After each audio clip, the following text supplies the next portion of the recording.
Hi, I'm Dr. Paul Shyn. Today we're going to go over selected tips for successful image-guided biopsies and drainages. This is not a comprehensive overview, but rather an assortment of techniques and tips that hopefully will up your game in performing these procedures. Let me share my screen with you. And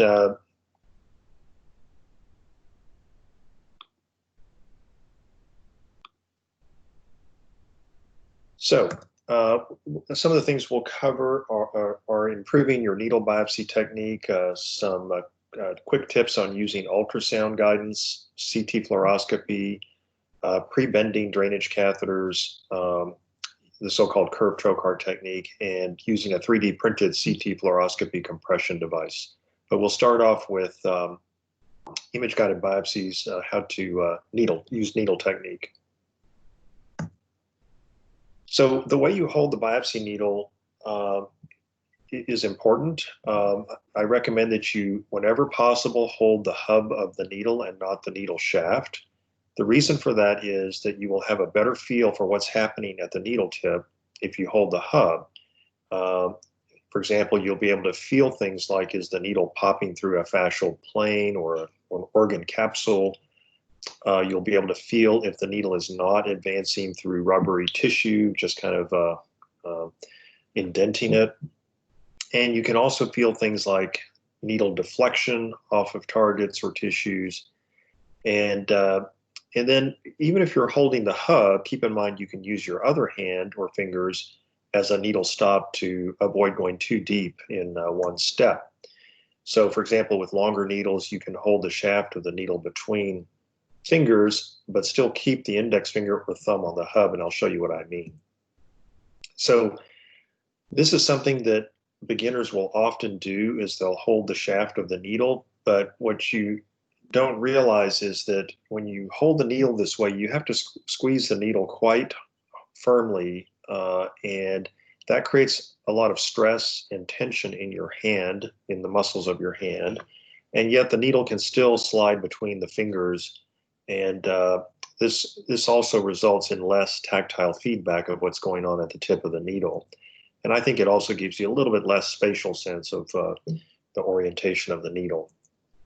So there are a few ways you can hold the needle. All of them involve contact with the hub of the needle. So one way is this, where you have your index finger on top of the hub of the needle, and you're gripping the hub with your thumb and second finger or third finger. And this is particularly effective with shorter needles. And what happens is you're not squeezing so hard, you have less tension in your hand, and most importantly, you feel what's going on at the tip. And it's also easier to pop the needle through tissue planes when you are gripping the needle with the hub. Now, if you're using a longer needle, you can always use your other hand to stabilize the needle and also to act as a stop so that you don't accidentally go too deep. And this works whether you're doing ultrasound or CT. Some alternative ways that I sometimes will hold the needle that still gives me control from the hub are these grips, where the thumb or index finger sits on top of the hub. And that way I still feel exactly what's going on at the tip, but I'm stabilizing the long shaft of the needle with my other fingers. Now, when you make angle corrections, keep in mind that if you're using CT guidance and you get a CT scan or a CT fluoroscopy image when you're not holding the needle, then the image is showing you what's the orientation of the needle without any deflection from the hub. So that is sort of your point of reference. So if you, for example, look at the CT image and you know you need to direct 10 degrees medial, that is 10 degrees medial from the neutral position where you're not holding the hub, because that's how you scanned. So what I do is I come back to the patient either after fluoro or a helical acquisition. I stand square with the patient. And then before touching the needle, I look at the needle position and orientation as it is without any deflection. And then I try to grab the needle hub or hold it without changing the orientation, and then in one motion, correct the angle. Or sometimes I'll do the cranial correction, the transverse correction, and then advance the needle. Or I'll just do it in one motion. But by doing that, you know exactly how much you're deflecting from the neutral position. Whereas if you hold the hub and kind of move it around and think about it and then move it again, you've lost your point of reference because you kind of have moved it around in space and don't know where you're pointing. So just look at it in the neutral position, grab it, and then in one or two motions, correct the angle and then advance. So another thing to think about is, when do you advance the needle quickly versus slowly? And so a slow push is usually something I use when I'm trying to slide between or around blood vessels, bile ducts, bowel, things that I don't want to puncture. A slow push allows those structures to kind of roll off the needle if you're very close to them. On the other hand, if you're trying to enter an organ or a mobile target or a hard rubbery target or go through a capsule, I usually use a quick jabbing motion so that the needle actually goes where I think it's going to go in the same orientation.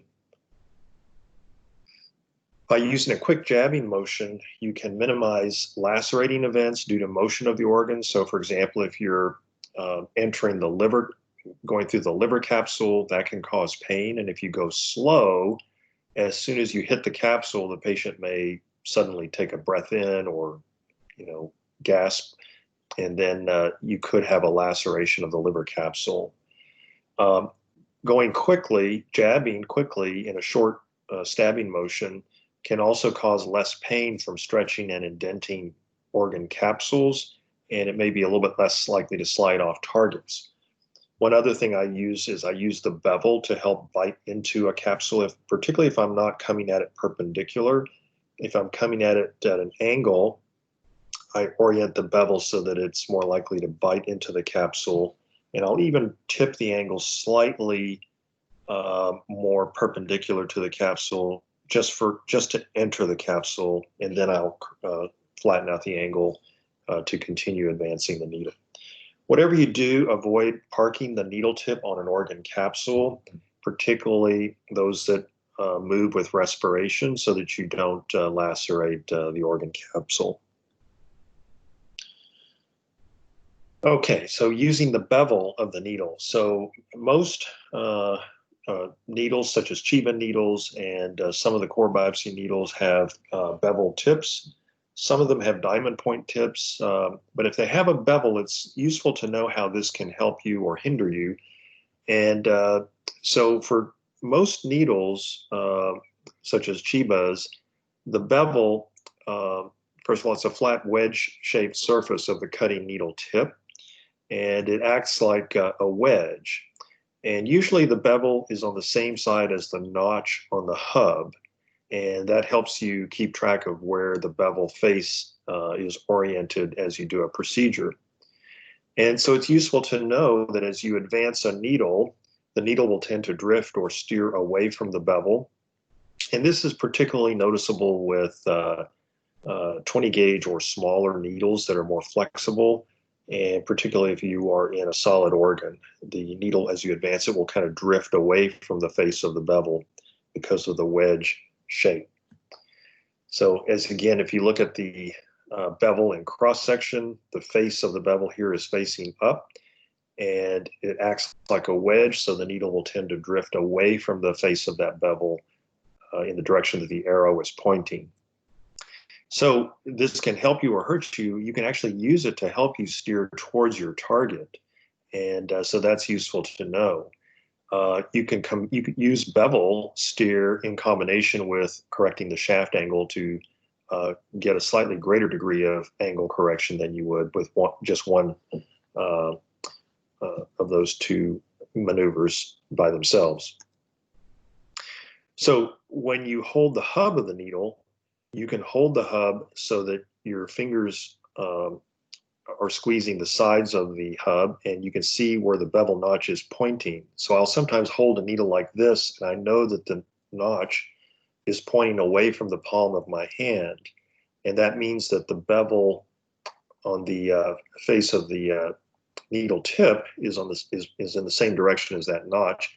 That means the needle will tend to drift away from the notch. So it'll tend, in this case, the needle tip would tend to drift towards the palm side of my hand as opposed towards the finger side. So again, you can hold the hub this way, and then when you know where the notch is in relation to your fingers and hand, you don't even have to look at the needle. So if you're doing ultrasound guidance, you can just concentrate on looking at the image on the screen, and you know which way your needle is going to tend to drift based on how you're holding the hub. And then you can use it to help enhance angle correction under ultrasound guidance. Another very useful thing to understand when you're doing biopsies, either with ultrasound or CT, is how to correct the angle when you are deeper into the tissues. So if you have sort of a longer distance, particularly through the body wall to get to a target, and when your initial placement is not quite on target, you have a few options. One is to just pull back and redirect, and sometimes that's the best thing to do. And I would say in general, you want to, as quickly as possible, have the correct angle so that you don't have to do too much correcting on the way in. But nevertheless, there are times when you've gotten fairly far in towards your target and you're just a little bit off and you want to correct the angle. Well, what you'll find is that the deeper you are, the harder it is to correct the angle, and the more sort of fixed the trajectory is by the surrounding tissues. And this is very true for smaller gauge needles, but and less true for larger gauge needles. So larger gauge needles, of course, are stiffer, and you can sometimes correct more even when you're deeper with a large gauge needle. But regardless of the needle, there are times when it's helpful to have a strategy for correcting your angle without pulling the needle back very far. So if you look at this example, you can see the skin surface on top. The body wall is represented by the red color, and the target is here, this tumor that we've marked here. And the needle, you can see, is not quite in the correct trajectory. And if we just try to pull the hub, what happens is the needle will deflect and bend, but because you're already deep into the tissues, the angle will not correct. So a way to get around this is to put your hand on the skin near the needle and pull the skin and body wall in the direction opposite where you want the needle tip to go. And this is what will happen. When you kind of press down and pull away from the target, that will help change the entire body wall so that the needle angle is now more correct. And then you can get into it. So here you can see we've got a needle. This is just sort of a demonstration, but if the needle were in the patient and we wanted to correct the angle, and let's say the target is over here in front of us, what we would do is press our hand down around the needle. I'll usually put my fingers sort of surrounding the needle, and I'll press down and then pull the skin towards me, and then also bring the hub towards me, and then in that way I correct the angle so that I'm pointing at the target.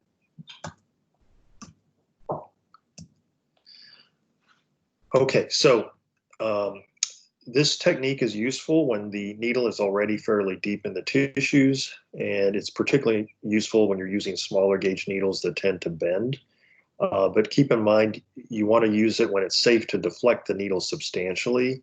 So one thing, I tend to not get aggressive with this technique when I'm doing lung biopsies or when the needle is near a critical structure that I don't want to lacerate. But otherwise, just place your fingers around the needle, press down and pull the skin in the opposite direction that you want the needle to go. And the bigger the correction and the deeper the needle, the more you press down on the skin as you pull. Okay, if you're going to pull the needle back to redirect, which we often do, it's very important to remember that you want to pull the needle straight back along the original trajectory before you correct the angle. You want to correct the angle only when the needle is stationary, and this is so that you don't cause a laceration. So you'll just pull the needle straight back, then correct the angle, and then advance at a new angle so that you minimize any potential for lacerating tissues along the needle path. Again, don't correct the angle or torque the needle as you pull back, because that's essentially causing a lacerating effect with the needle tip. Okay, so a tip on getting better core biopsy specimens will follow. So some reasons for poor samples can be, one, that the device design is not so great. Maybe it has a weaker spring or doesn't cut as well. Smaller gauge core needles tend to be less reliable in getting cores than larger gauge needles. If you're biopsying tissues that have necrosis or friable tissue, it can be harder to get substantial tissue with your core biopsy. Obviously, if you have hemorrhagic or cystic components, it can be harder to get tissue. So, number one, you want to try to be in solid tissue whenever possible. And then there's another technique, which is something we do to try to compress tissue into the trough of the core biopsy needle. So if you look at this sort of close-up view of a core biopsy needle, you can see that there's a trough or a slot in the needle that's, this is where the tissues will kind of settle in, and then the outer needle will fire and slice off that tissue and capture it in the slot, as so that when you withdraw the needle, you've got the core biopsy sample entrapped within the needle. The trough is almost always on the same side of the needle as the label on the handle. Most manufacturers follow this convention, and so this will always tell you which way your trough is facing. The label is on the handle, and you can see the slot is on the same side of the needle as the label. So what we're going to do is we're going to take advantage of using the body wall as a fulcrum.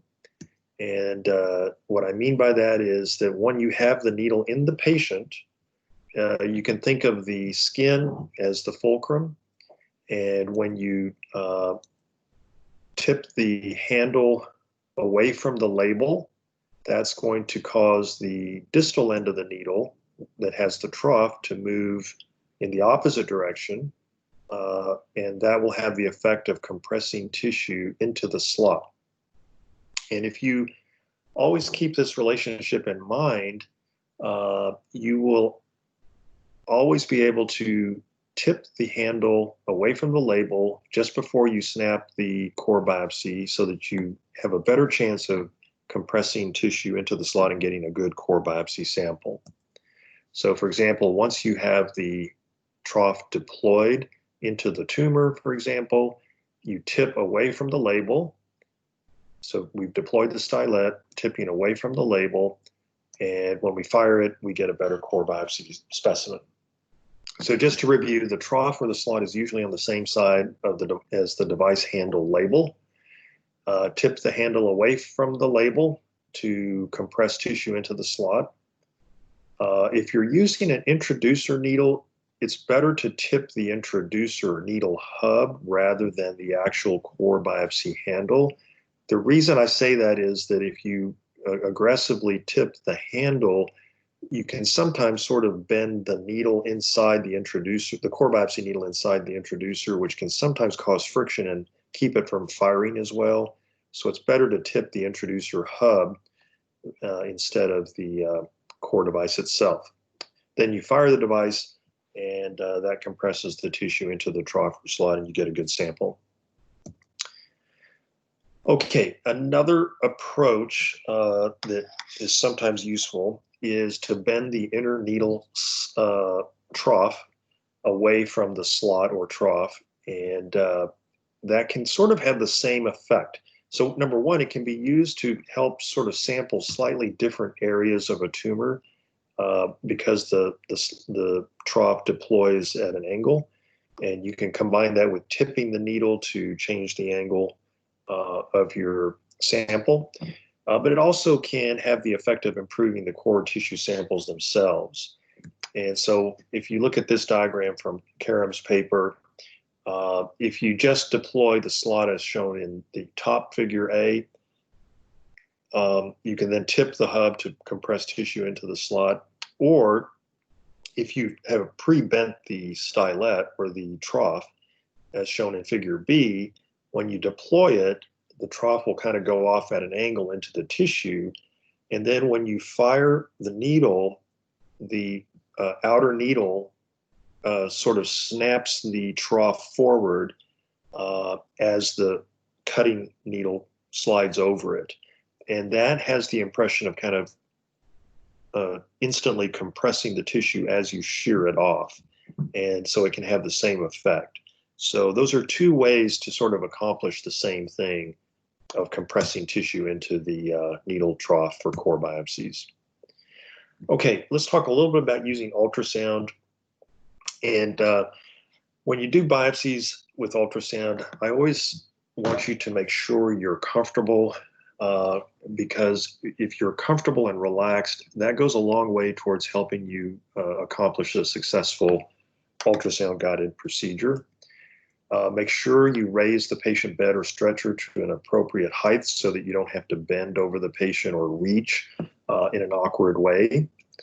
And then hold the ultrasound transducer so that your hand rests on the patient's body. You don't want your hand floating in midair. This will act to reduce stress in your arm and hand. And very importantly, it gives you a stable frame of reference. You're connected to the patient.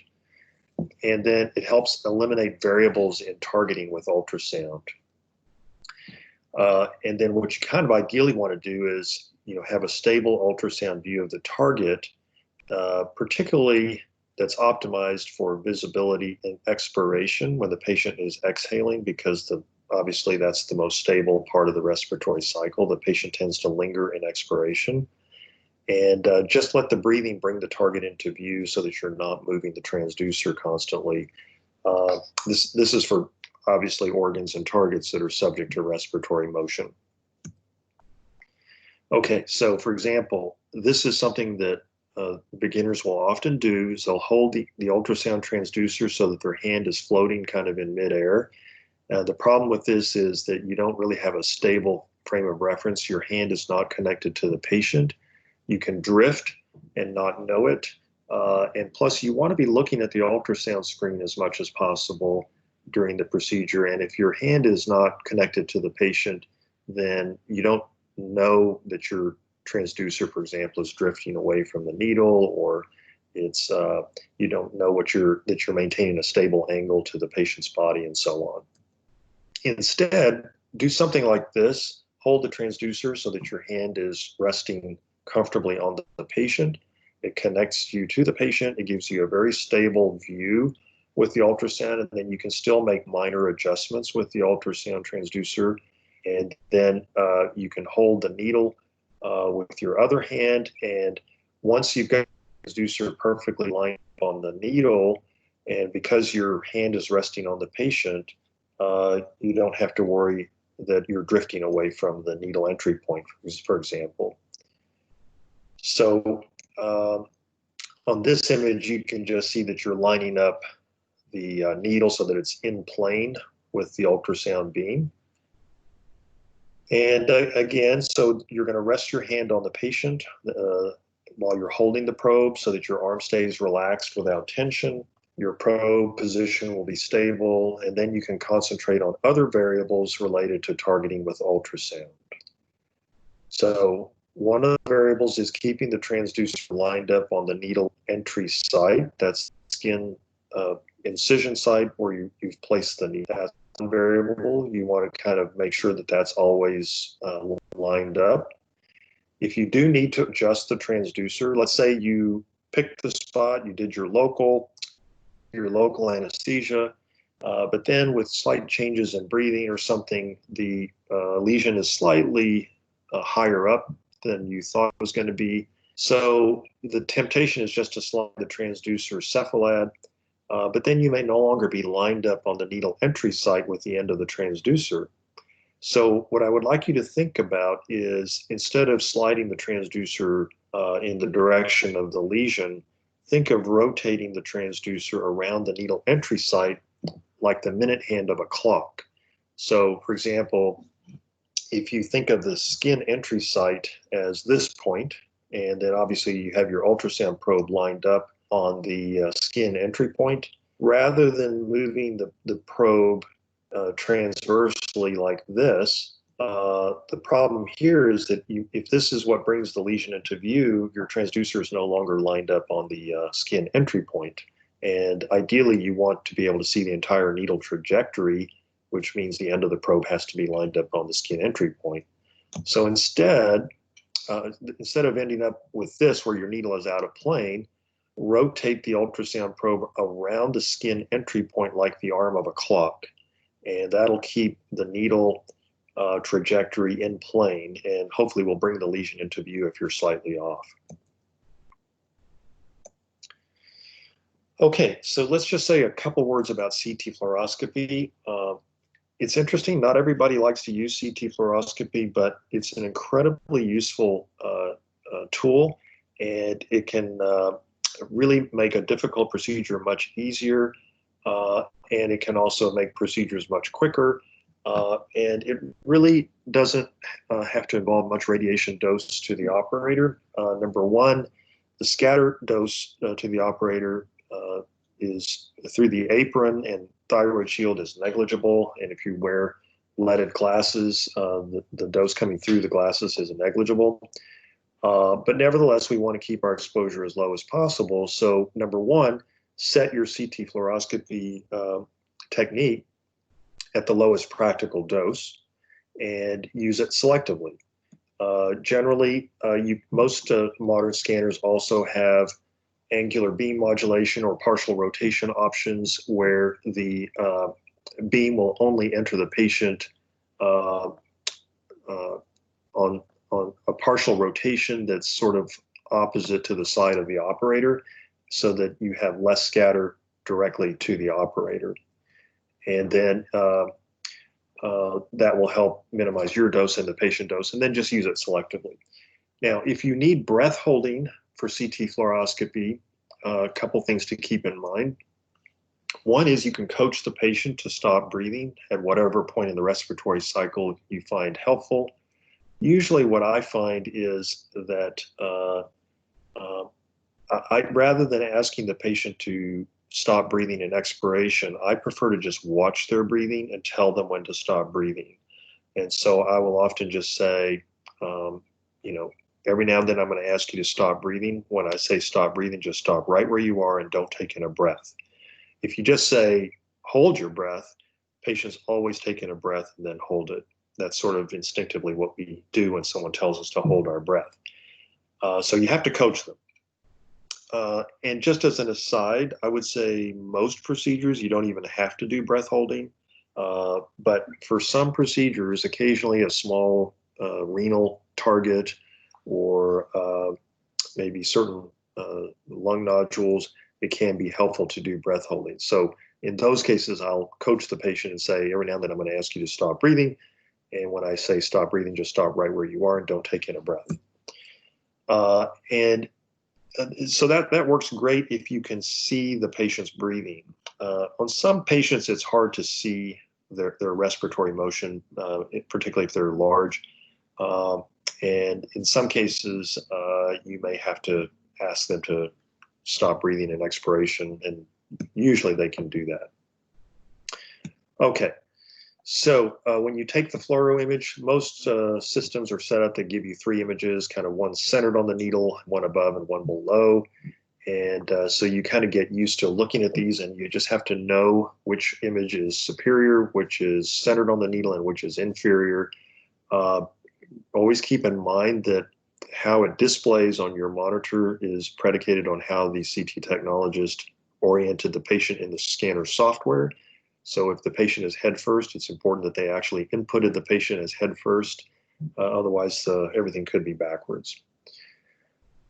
So Usually what I will do just for efficiency is if I'm using a stop breathing technique, I will ask the patient to stop breathing. I'll take a fluoro image, see what angle correction I need to make, correct the angle, advance the needle while the patient is still holding their breath. And then after I advance the needle, I'll say, okay, breathe.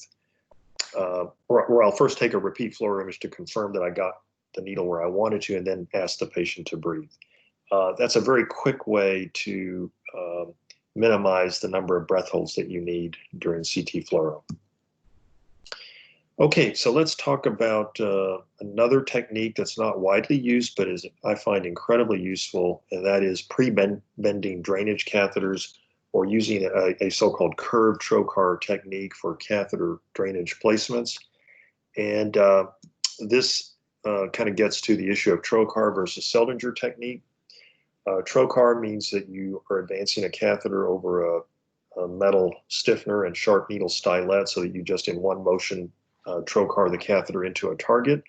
Seldinger first involves a needle placement through which you place a guide wire, and then after needle removal, you dilate the tract and then slide in a catheter through the dilated tract. So they all have their pros and cons, and you have to be able to do both. You will find that there are certain situations where you prefer one over the other.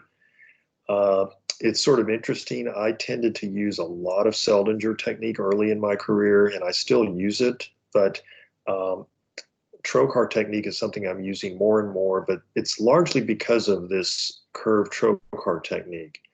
And so if you think about it with trocar technique, the limitations are, number one, some people advocate that you first put in a guide needle and then trocar in tandem.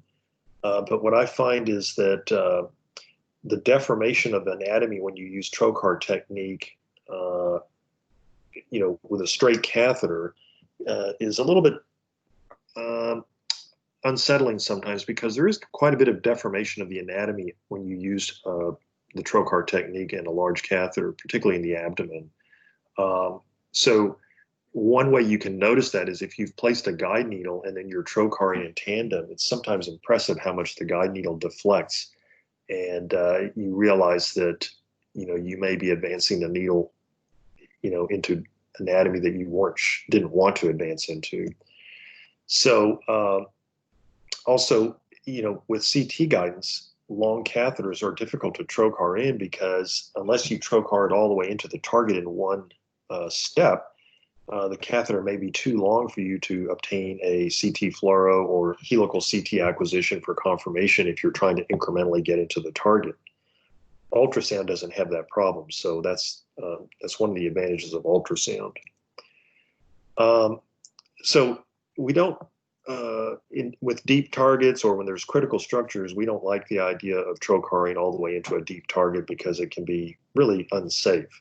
So these are situations where we typically use Seldinger. But why would we like to use trocar? Well, number one, it can be very fast, and that can be advantageous, for example, if you're trying to treat a tension pneumothorax, or you have to place a number of catheters, and you don't want to be all day in the procedure room. Some patients are unable to tolerate longer procedures for various reasons, and being able to quickly accomplish a procedure can be very helpful in selected cases. Trocar technique requires fewer supplies, fewer steps, and it can be ideal for large superficial collections. Surprisingly, I find it can also be helpful for small collections where they're really a bit small for guide wire placement and maintaining purchase with a guide wire. So we published this technique in Abdominal Radiology in 2017, and what we did was we pre-bended drainage catheters.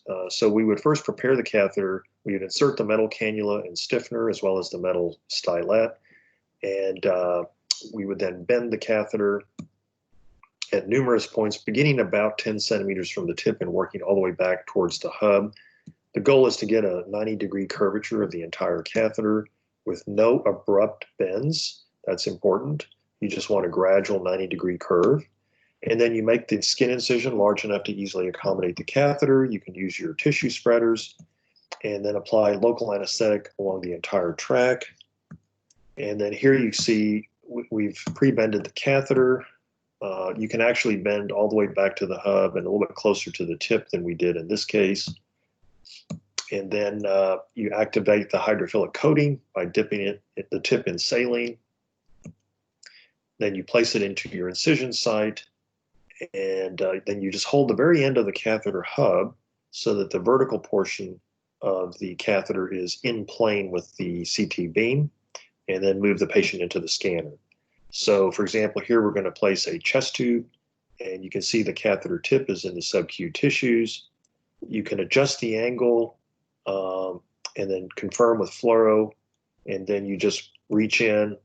So here you're holding the hub with your, in this case, left hand, and your hand is, notice that the arm is resting on the patient's body so that you're very stable, and you can look at the monitor and see what angle you're pointed at. And because your arm is touching the patient, you have a very stable position. Then you can make a slight angle correction if you need to, and direct it superior, inferior, right, left. And then with your other hand, then you can reach in, grab the catheter close to the skin, and advance. By grabbing it close to the skin, you can very firmly advance the catheter in short, controlled increments without worry of going too deep. You can use a lot of strength so that you can pop through stiffer tissues. And so it's a very safe, quick way to incrementally get the catheter in. And at any point, you can bring your right hand or whatever hand is advancing the catheter out of the beam and take a quick fluoro image to confirm where you are. So here we've now confirmed that our catheter tip is very close to the pleura. And so now we're going to grab the catheter close to the skin and just pop it into the pleural space. And this literally can be accomplished in seconds.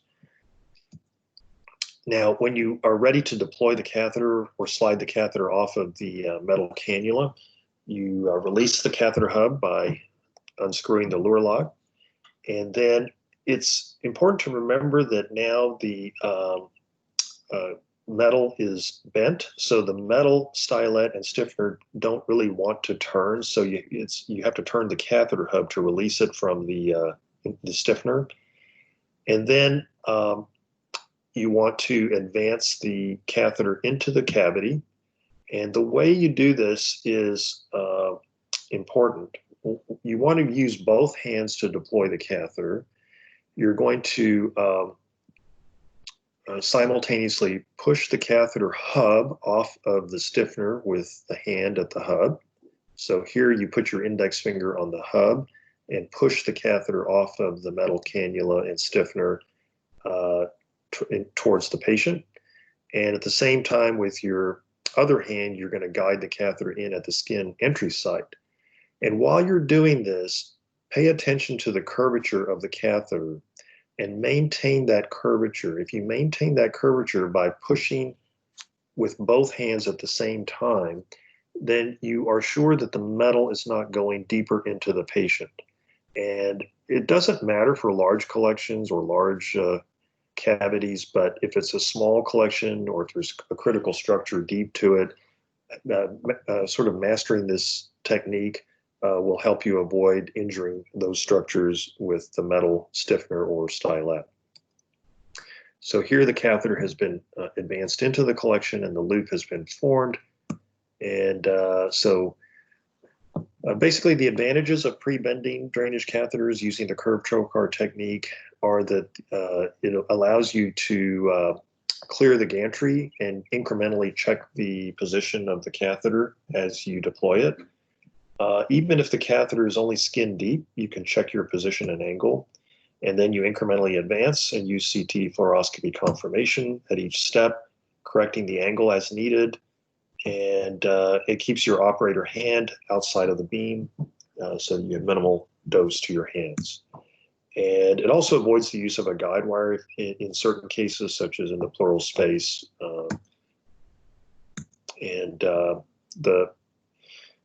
So I think you'll find that that's a very useful technique. And what I have found in my practice is that I use trocar technique now quite often in situations where I previously would have used Seldinger. Okay, something that's kind of not widely utilized at this point, but I think is a useful device to have and to use for certain procedures, is a CT fluoroscopy compression device. And the problem is that sometimes bowel loops preclude access to an abdominal target, or the target may be mobile and difficult to pin down with a needle, such as a mesenteric or omental target. And you may need to steer the needle with near real-time imaging. And with CT fluoroscopy, that can be challenging. This is particularly important if ultrasound is not the ideal image guidance modality for the case. So the idea of a CT compression device for biopsies is not new. These authors back in the late 1990s described devices that you could strap down on a CT table to provide fixed compression of the abdominal wall. The problem with these devices is that they were cumbersome and they just provided sort of a fixed compression. It wasn't really dynamic. So, many people are familiar with these fluoroscopy compression paddles that are used for GI studies. And this one that was developed by Dr. Francis Schultz here in Boston is a commonly used one. And we thought that this could be useful to us in CT fluoroscopy for procedures. So we decided to modify it. And with his permission, we modified it and then later created a 3D printed version that I'll show you. But we cut out a keyhole here in the spoon portion of the compression device so that we could use it around a needle during a biopsy procedure. And we liked it so much that we decided to optimize the design. And so we scanned it with a CT scanner and used that digital file and CAD software to kind of redesign the handle to work better with CT and to provide an ambidextrous device. And this is what we ended up with. We published it in AJR, and I'll show you the link to the freeware in case you ever want to 3D print this device. But you can see that the handle is designed to rest on your forearm. You grip it with one hand, and the device rests on top of your forearm. And then the needle fits through the keyhole slot. And this is what it looks like. So you can press down and compress bowel out of the way. You can also steer the needle. So here you can see we're pressing down with quite a bit of force. And if we move the device in one direction, the needle tip will tend to point in the other direction and vice versa. So you can use this to steer also front back. You can put a sterile ultrasound probe cover over the device. The reason for the keyhole shape is so that the rubber bands don't slip off. And then this is what it looks like under CT Fluoro. We put the needle in. You can see there's bowel that's obscuring a target. We use the compression device and the bowel just moves out of the way. We use the compression device not only to get the bowel out of the way, but to steer the needle. And then we deploy the core biopsy and get our biopsy. Another case, there's a bowel loop right over a left uterine mass, and we apply compression. And now we're just going through fat into the target, and we get our biopsy.